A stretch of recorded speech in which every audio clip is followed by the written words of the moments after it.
Okay, this is where I've got with the Tiger. Now, I'd like to point out as well, kindly pointed out me to by Orc Boys, that this is not an early production Tiger.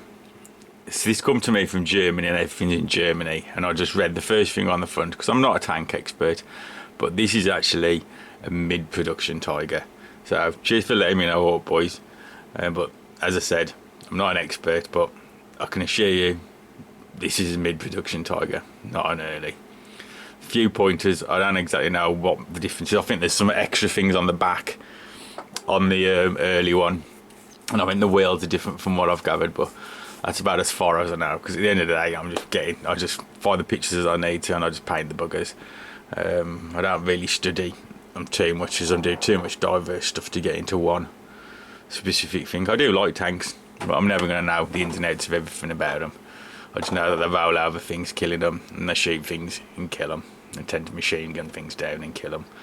But this is a good point for me to show you kind of the stages I've gone through. Is it's still kind of in all the different stages. I've been primarily working on the winter camo down here on the wheels. There's a lot of plaster work in the back, which you're not going to be able to see, and dirtied up all the axles and stuff. But once you get the tracks on them, you can't see. And I mean, these are the tracks which I've just primed black, and then I've used the MIG weld primer, and I've sanded out. I've sanded the metal work out to give where the running wheels wear them silver, and I've just given them a sand down because these do not burnish. I don't know what it is, but they do not burnish. I've tried to burnish these tracks and there's no point. I'd stripped them on the last one, so I learnt my lesson on the last one. There's no point trying to burnish them. I don't know why it is, but it just doesn't.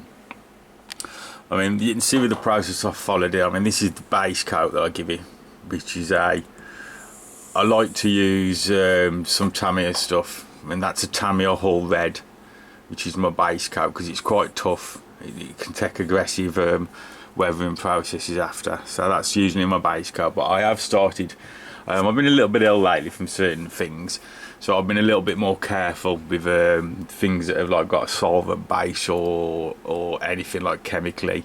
So I've started wearing gloves and really vest. I mean, I use an extractor, and I use a mouth mask and everything when I use my Tamiya Bob. Started to be a little bit more careful with getting things on my hands and stuff. So I just recommend when you're using anything chemical, get some gloves on, get your masks on, get as much ventilation in your room as possible. Like, it's just me being a bit paranoid at the moment, but I have started to do that because I think some of the chemicals I'm using might have something to do with some of the side effects from certain things. But anyway, I don't really want to go into that. But you can see here now, so please just be safe when you're using certain stuff. Like you can see here from the Tamiya Hull Red, I've built up to the I've used a MIG modulation set, and I've modulated it, but I've used the MIG scratches on this, so I can just get some nice scratch work out on it, and not too much, just concentrated around hatches and things like this. And I've not gone too crazy on this because it's going to be winter washed. So after I've hit it with that there, these annoyed me. I can't pull them off. They've got a pin in there and they're glued, and it snaps off if I try and pull them off, so I've had to leave them on. Then from the modulation, that's a 4-colour modulation set I've used, which is just basically to highlight it. After I've chipped it, I've sealed it, and then I've gone on to the winter camo, which I've used 2 products on this. I've used the Vallejo wash, which is very, very watery, very watery. It's kind of too watery for me, but I liked it because if you control it with the airbrush quite well, you can get a nice, very faded wash on it. And then I've once that's dried, I've gone over with some of the satin white to give it darker areas. But I've not, to chip this back, I've not used any of the MIG products. I've just used silver screen hairspray and given it quite a few coats because I wanted it to wear off a lot more than I did when I was chipping the top there, because the scratches you really got to work at it with the hairspray. It takes it off quite quickly. I mean, it's got a gloss coat on now, and I have hit certain areas of the wash with a filter, just with a filter, just to give it a little bit of tone variation in the white. And it says I've got to go in and pick out all these areas now with like some more colours to pop the nuts and stuff. I'm not sure which colour I'm going to use yet. It'll be a darkish sort of dirty colour.